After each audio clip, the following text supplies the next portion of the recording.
Buenos días, bienvenidos a este podcast de entrevistas filosóficas y hoy vamos a estar con Oriana Sipala. Buenos días. Ella es filósofa, es italiana y por eso el tema que vamos a tocar le es muy querido y muy conocido también. Sí. Vamos a hablar de Dante y la Divina Comedia. Exacto. Pero lo vamos a hacer un poquito cercano para lo que nos interesa hoy en día, ¿no? Claro, Dante empieza la Divina Comedia diciendo que está en la mitad del camino de su vida y que está perdido. Y yo me pregunto, ¿cuánta gente hoy en día está perdida, como en la selva, como Dante, en esa mitad del camino de su vida? Sean 25 o 35 años o 50, ¿no? Sí. Pero también es la mitad. Sí, exacto. Dante dice en mitad del camino de su vida, refiriéndose al hecho de que tenía unos 35 años, que más o menos es la mitad de la vida media, digamos, que los hombres vivían en aquellos tiempos. Pero lo más interesante que él dice que se encontró en ese momento por una selva oscura. ¿Cuánta gente hoy se puede encontrar en una selva oscura? Mucha gente, sobre todo porque vivimos en tiempos bastante complicados, ¿no? Y en eso está la actualidad y también la grandeza y la universalidad de la obra de Dante, en el hecho de que todos nosotros nos podemos reconocer en esa obra, nos podemos reconocer en la experiencia que cuenta Dante, de encontrarse en un determinado momento de su vida, en esa selva oscura, en este momento de crisis, y de ahí empezar a emprender un camino de superación hasta llegar a la luz, a la esperanza, al paraíso, ¿no? Que es, digamos, el culmen de esta obra, que es la Divina Comedia de Dante. La actualidad y la universalidad de su obra también se debe al hecho de que Dante describe muy bien lo que es la naturaleza humana, hablando de muchos de los defectos que tiene el ser humano, como por ejemplo la lujuria, la avaricia, pero también hablando de muchas de las virtudes que tiene el ser humano, como la honestidad, la gentileza, etcétera. Y entonces también es por eso que nos podemos reconocer en esta obra que Dante la escribió en el siglo XIII, pero que sin embargo todavía hoy en día puede servir mucho a un lector del siglo XXI. Sí, es un clásico atemporal con lo que estás contando. Sí. Uno le daría la sensación, una obra medieval, ¿no? Bueno, renacentista, porque es el inicio del Renacimiento. Pero, ¿qué nos dirá? Y sí, se acerca mucho a nuestra vida y a nuestras inquietudes. ¿Podríamos conocer un poquito a Dante Alighieri? Yo sé que algo de su vida, ¿no? Que él era florentino, pero fue exiliado. Eso también le trajo problemas personales con la familia, el trabajo, cosas muy cotidianas. Sí, exacto. No hablaré de toda la vida de Dante porque para no extendernos mucho, pero sí que podemos hablar de esta experiencia del exilio que fue para Dante muy dolorosa y marcó muchísimo su vida y su obra literaria. Entonces me parece importante hacer profundizar un poquito sobre esta experiencia del exilio. Para poder entenderla, primero podemos un poco poner en contexto histórico los que nos están escuchando, diciendo que en ese momento Florencia estaba sufriendo unas luchas de poder muy fuertes. Existían facciones políticas. De nombres muy curiosos. Bueno, sí. Me hacen gracia. Sí, por un lado teníamos los ghibellinos, que son los que apoyan el poder del emperador del Sacro Romano Imperio, y por otro lado teníamos a los güelfos, que apoyaban el poder de los papas, del papado. Y estos, a su vez, también se dividían en güelfos negros y güelfos blancos. Esto podría ser un videojuego. Sí, exacto, un videojuego, una telenovela. Sí, la verdad que es muy interesante todas las luchas de poder que había no solo en Florencia sino en muchas otras ciudades. Italia también no era todavía una nación unida, sino que se dividía en muchas ciudades independientes y cada una, por ejemplo en Siena también estaba esta lucha de poder y ahí se hicieron con el poder, me parece, los ghibellinos, si recuerdo bien, Pero en Florencia no, en Florencia eran los güelfos que tenían un mayor poder, y en concreto los güelfos negros, que al final se hicieron con el poder en 1302, que eran los que apoyaban el papado sin condiciones. Mientras que los güelfos blancos, entre ellos teníamos a Dante, sí que apoyaban el poder de los papas, pero con restricciones, porque Dante reconocía que la institución del papado era corrupta, ¿no? En cierta manera, algunos papas en concreto eran corruptos en el sentido de que se interesaban mucho más por el poder que por el lado espiritual, ¿no?, de las cosas.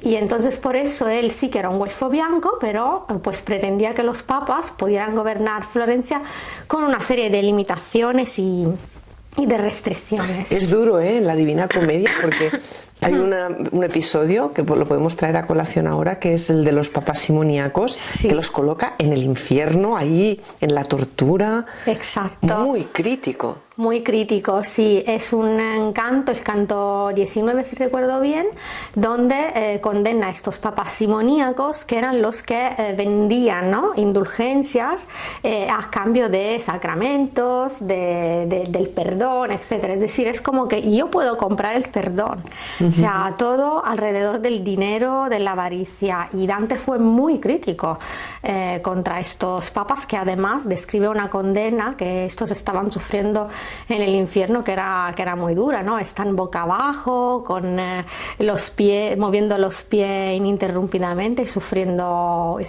mucho, porque estaban como revertidos, así como revirtieron en vida lo que es el valor del perdón, pues de la misma manera Dante pues los condena de esta forma.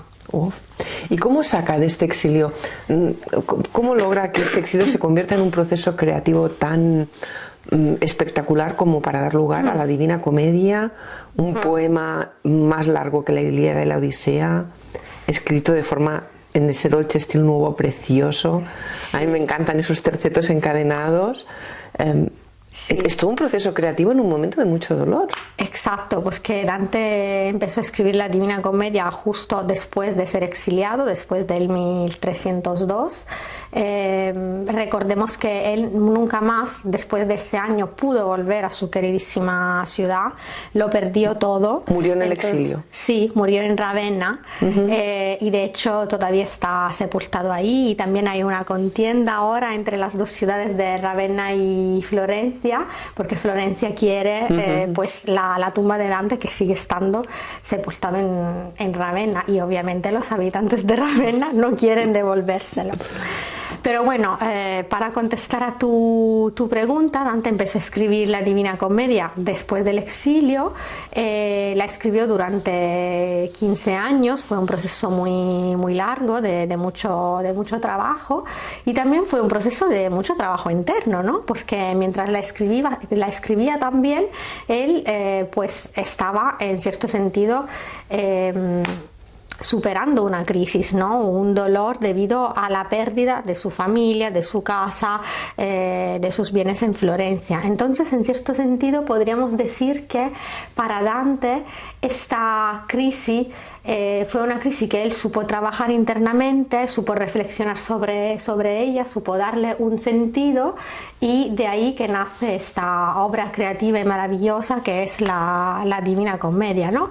El mensaje aquí es es que las crisis, si realmente somos capaces de reflexionar sobre ellas, nos pueden traer algo bueno, ¿no? Nos pueden transformar, el dolor nos puede transformar, nos puede traer cosas positivas, ¿no? Como le pasó a Dante, o como le ha pasado también a otros personajes en la historia, ¿no? Como por ejemplo Miguel de Cervantes, que también pasó por la cárcel, pasó por varias dificultades económicas, y sin embargo esto le permitió reflexionar sobre lo que es la naturaleza humana y reflejarla con humor en la grandiosa obra que todos conocemos, que es el Don Quijote de la Mancha. Qué bueno, pero Dante tuvo ayuda, porque le acompañaba a Virgilio. Fue su compañía en ese paso por el infierno. Para los que no conozcan la figura de Virgilio, fue un poeta romano del siglo I a.C. y va a ser el guía espiritual de Dante durante todo el infierno. Y Dante lo admira mucho, en parte porque él escribió la Eneida, Virgilio, y se siente como el heredero de esta poesía épica, de este estilo que era muy correcto, muy poético también, ¿no? Y ¿qué nos cuentas de Virgilio y sobre todo, quiénes son nuestros Virgilios? Personas, libros, experiencias que sean como esta compañía para cruzar el infierno. Sí, Virgilio es elegido por Dante como su guía espiritual y moral en este camino en el infierno y también en el purgatorio. Primero de todo, por lo que tú dices, porque lo admiraba muchísimo como poeta, ¿no? Para él era el exponente máximo de lo que fue la poesía épica en Roma. Pero también tenemos que decir que a nivel simbólico, Virgilio pues tiene mucho significado. Dante lo elige como símbolo de la razón humana, y la razón humana es una herramienta potentísima que todo el mundo debería usar y porque nos ayuda a discernir el bien del mal y a tomar buenas decisiones en la vida, en definitiva. Entonces pues es una referencia muy importante, una guía muy importante en este sentido, Virgilio, para Dante como símbolo de la razón humana. Y claro, como tú dices, todos nosotros tenemos nuestros Virgilios, ¿no? Todos nosotros elegimos nuestros propios maestros que nos aconsejan, nos guían en este camino infernal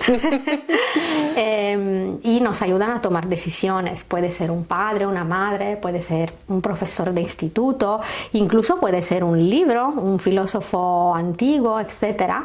Tal y como hacemos, por ejemplo, en esta escuela de filosofía que es Nueva Acrópolis, que existe un programa de estudio basado en profundizar en autores como Platón, como Confucio, como Blavatsky, que aunque nos dejaron contenidos y libros de hace muchos siglos, todavía nos sirven porque bueno, son contenidos muy útiles para nuestras vidas, ¿no? Para poder tomar buenas decisiones en la vida.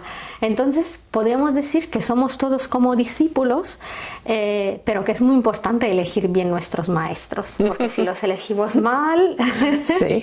es peligroso. Eso es en todas las profesiones, en todos los ámbitos. Vamos a lo interesante ya, vamos al infierno, esto que nos gustaría ver. ¿Cómo cuenta Dante qué es el infierno y cómo está organizado, los distintos pecados, con sus pecadores, qué les ocurre? Sí, el infierno tiene una estructura bastante compleja, donde tenemos 9 círculos y desde el primero hasta el último hay una serie de pecados que van desde los más leves a los más graves. Sin embargo, todos estos pecados tienen el mismo origen. El origen está en el desorden del amor. Esta idea quiero pararme un momento en explicarla bien, porque es una idea bastante interesante que Dante retoma de San Agustín. Para Dante el mal, el pecado, no se origina solo cuando actuamos mal o cuando hacemos el mal, ¿no? Cuando cumplimos el mal, sino que se origina cuando amamos mal también. De ahí la idea de desorden del amor, es decir, cuando amamos de manera equivocada, de manera desordenada, sí, pues esto nos lleva al pecado, ¿no? Para usar los términos de Dante.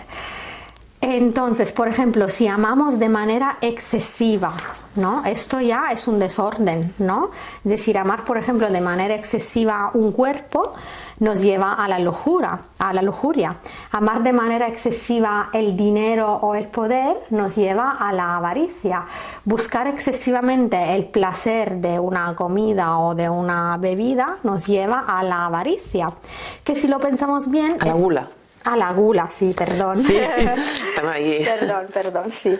Si lo pensamos bien, estos deseos, ¿no? Desear comer, desear beber, etcétera, desear el dinero para poder vivir dignamente, son deseos naturales, pero cuando falta la debida moderación, cuando estas cosas se desean en exceso, ahí pues pasamos de un deseo natural al pecado, ¿no? A una inclinación a pecar, a cometer errores.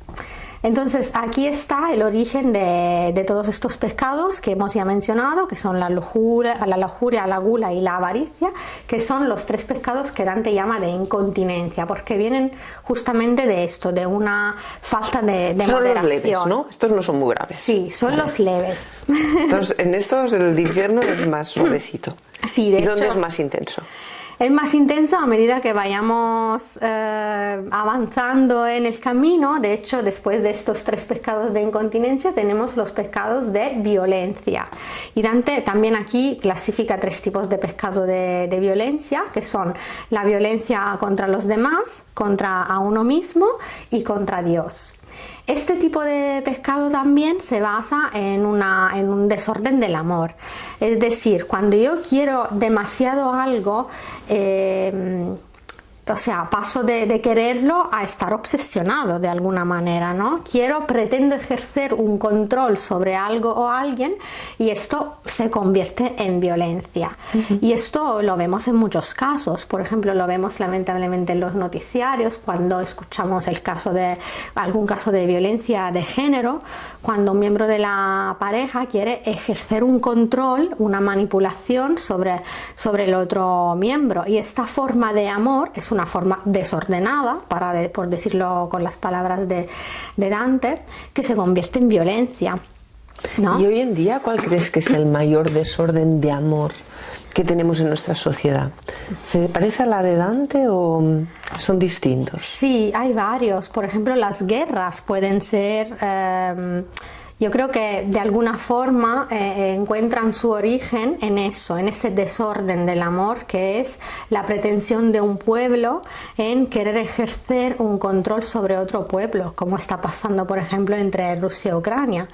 Por un lado tenemos a Rusia, que quiere controlar algunos territorios de Ucrania y también quiere controlar su derecho a la autodeterminación, porque Ucrania pues quiere valorar si entrar o no a la OTAN, pero no puede porque por otro lado está otro pueblo, Rusia, que quiere ejercer este control. Y de ahí pues tenemos esta violencia, esta guerra entre pueblos que ya desde hace 3 años está causando mucho sufrimiento.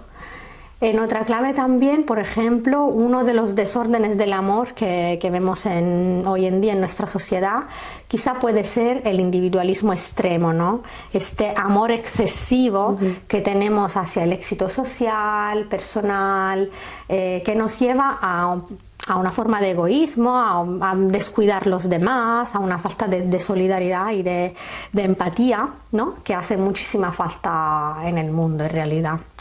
Porque es curioso, en el infierno Dante no juzga a los pecadores desde arriba, sino que siente mucha compasión por ellos, por todos los condenados. ¿Por qué crees que lo plantea así? Porque incluso pues, hay muchos amigos suyos dentro del infierno, habla con ellos, se conmueve. Sí, a veces hasta se desmaya. Sí. Tanta es la empatía que siente por ellos que a veces hasta se desmaya. Es una actitud muy humana, porque Dante reconoce que no somos nadie, él no es nadie como para juzgar desde arriba, desde encima de su hombro a los condenados que están ahí sufriendo sus castigos, ¿no? Todos somos falibles. Dante reconoce, y aquí también quiero destacar una vez más la universalidad de su obra. Reconoce que somos todos humanos, todos nos podemos equivocar, todos podemos caer en el pecado, y por eso siente compasión con ellos, casi se identifica con ellos, ¿no? Solo la justicia divina es infalible, pero nosotros no podemos juzgar como si fuéramos dioses infalibles. Qué bueno. Bueno, de los amores que nos desorientan ya hemos hablado. Son todas esas formas de amor que en el fondo son desórdenes, excesos, ¿no? Basados en el egoísmo, sed de poder, obsesiones, lo que nos has contado, ¿no? Pero claro, todas estas formas de amor en realidad no se tratarían de amor, le llamaríamos que es un amor entre comillas, porque el amor para nosotros, si le diéramos el peso a la palabra, sería algo más puro. Entonces ahí va a aparecer su amor romántico, su amor incondicional, que es esta figura de la literatura que es Beatriz, que no es solo de la literatura, porque Beatriz existió. Sí, fue una mujer real que Dante encontró por primera vez cuando tenía 9 años, luego la encontró creo otras 2 veces en la vida, es decir, que realmente la encontró pocas veces, pero su mirada, su porte eran tan gentiles, tan elegantes que Dante quedó prendado desde el primer instante. No sé si lo vas a explicar, pero también hay un pasaje de la Divina Comedia que me emociona, que es cuando aún no ha visto a Beatriz, porque Beatriz está más allá del infierno, porque es pura, ha bajado al purgatorio a buscarle, exacto, ¿no?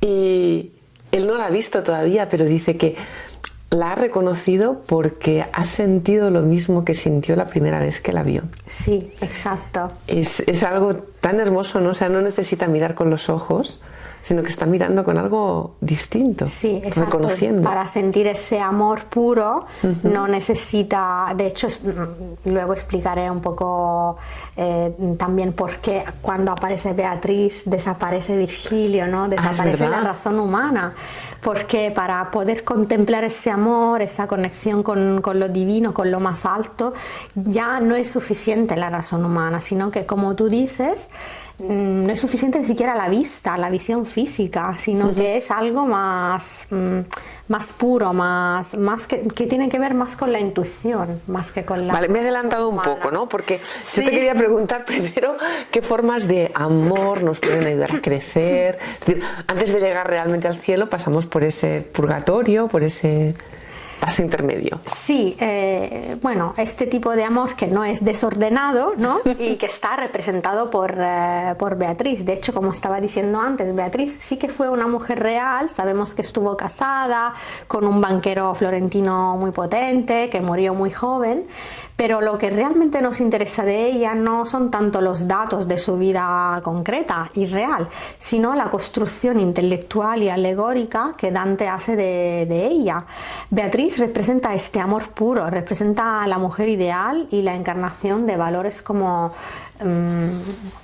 el amor, como la honestidad, los valores más nobles que puede tener un ser humano. Y es lo que todos nosotros tenemos que buscar para ser felices y para ser en armonía, en concordia con el resto de la humanidad y con el mundo.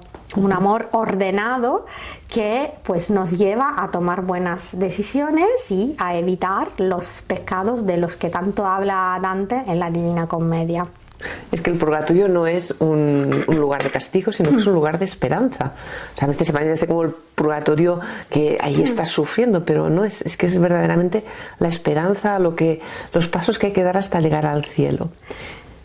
Te hago una pregunta, antes luego nos cuentas, pero la pregunta de este purgatorio es, aquí Dante nos da posibilidad de que nos equivoquemos y que un error no es para siempre. O sea, que hay espacio después de la equivocación para mejorar, para hacer las cosas bien, para cambiar. En el mundo de hoy tenemos este espacio para que haya errores, para que nos equivoquemos, fracasemos y nos volvamos a levantar. Sí, Dante en el Purgatorio efectivamente nos da un mensaje de esperanza porque nos dice que los pecados se pueden corregir y purificar, y todos los personajes que encuentra a lo largo del Purgatorio son personajes que están trabajando en ello y que tarde o temprano, aunque de manera muy lenta, con un camino muy difícil, llegarán al paraíso terrestre. En nuestra sociedad no estoy muy segura que esto se pueda hacer, porque vivimos en una sociedad digital, ¿no? Donde todo está registrado. Pensemos, por ejemplo, en las redes sociales, donde cada cosa que subimos, cada foto, cada vídeo, cada información queda ahí para siempre. Nuestras actividades también, nuestras búsquedas en internet quedan ahí como información, y es más, los algoritmos rastrean continuamente estas actividades que hacemos en internet para poder construir nuestros perfiles digitales y que luego son usados por fines comerciales, incluso políticos, etcétera. Cuando vas a buscar trabajo, pues hay muchas compañías que tienen acceso a todo eso y, sí, y la gente piensa que solo es el currículum que entregas y no solo es el currículum que entregas. No, exactamente. Entonces, nosotros como ciudadanos, creo que nuestro deber es tener mucho cuidado relativamente a la información que dejamos en Internet, pero es muy interesante esto y quiero destacar esto, que estamos totalmente y continuamente rastreados, que lo saben todo de nosotros. Entonces, como todo queda registrado, incluidos los errores, pues ahí me temo que es muy difícil que esos errores se puedan borrar efectivamente. La memoria humana, al menos como mínimo, nos vamos olvidando de las cosas y no acabamos recordando también todo lo que nos han hecho, todos los errores de los demás, ¿no? Sí. Y cuando una persona empieza, pues, no sé, a ser más amable, al final acaba recordando que es amable y no que tuvo un día girado, ¿no?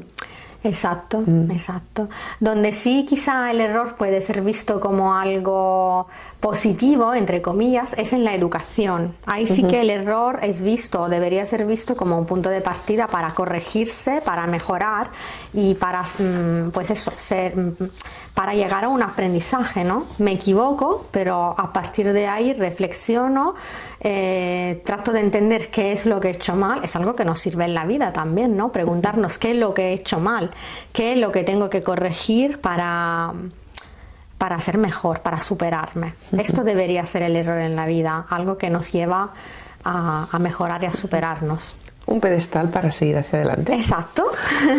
Bueno, también en la Divina Comedia aparece la fama, el éxito, el reconocimiento, pero como algo pasajero. Hay un contraste muy claro allí entre la fama pasajera y las cosas que sí duran, que son los valores morales profundos, ¿no? Has hablado antes de redes sociales. Sí.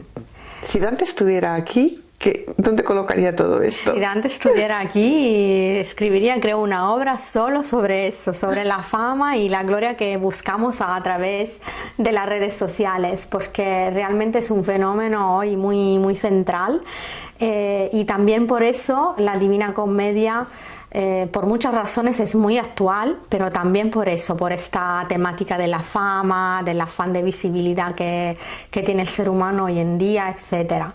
De hecho, el mismo Dante, tanto en el infierno como en el purgatorio, habla de varios personajes, los encuentra, habla con ellos, que estaban muy preocupados por esta búsqueda de la gloria, de la fama eterna, y muy preocupados incluso de ser recordados después de la muerte. Un ejemplo es Brunetto Latini, que lo encontramos, me parece, en el canto 15, ahora no recuerdo muy bien. Brunetto Latini fue maestro de Dante y él fue condenado en el infierno por sodomía. Sin embargo, él parecía preocupado más de ser recordado que de tener que pasar por una condena eterna que le provocaba mucho sufrimiento. De hecho, cuando encuentra a Dante y lo reconoce y ve que está vivo, le pide que cuando vuelva pues a la vida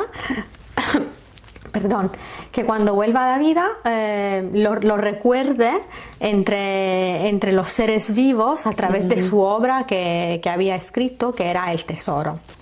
Otro personaje era, por ejemplo, Farinata de Uberti, que también fue condenado, lo encontramos en el infierno porque fue condenado por herejía. Él era un epicúreo que negó la inmortalidad del alma, pero parece que él también estaba muy preocupado cuando vio a Dante. Pues tuvo una actitud muy orgullosa, quiso destacar que luchó mucho por Florencia y pareció muy preocupado de defender pues su reputación incluso después de la muerte. ¿Puede ser que sea el propio Dante el que también ya era consciente de que estaba escribiendo una obra maestra y que iba a ser recordado por esta obra, ¿no? Dante también busca ese reconocimiento, pero se apoya en el valor moral que transmite la obra. Exacto, Dante también buscaba esa fama eterna y creo que sabía que la iba a alcanzar porque estaba realizando una obra infinita y eterna, pero como bien dices, basada en un valor moral que realmente nos puede servir. Entonces, quizá pesca un poco también de esta búsqueda de la gloria, pero se lo podemos perdonar. Sí, en este caso sería como muy merecida, ¿no? Sí. Hay muchos detalles en la Divina Comedia, quizás no hemos entrado en la parte técnica de esa estructura ternaria, ese 3 que se repite en todas partes, ¿no? Porque además de Virgilio y Beatriz, tiene un tercer guía al final de todo en el cielo. Sí, San Bernardo, exacto. ¿Y eso y cuántos? Son 99 cantos, ¿no? ¿Más uno? Sí, son 100, 99 más uno, porque el primero es como la introducción a toda la obra y luego cada cántica tiene 33 cantos. Y 13, o sea, y las infierno, purgatorio, infierno, y cielo. Purgatorio y paraíso, sí, sí, sí. Pero hay una de las ideas, creo que más famosas de la Divina Comedia, que es al final en el cielo, cuando termina afirmando que todo se mueve por amor. Sí. ¿No?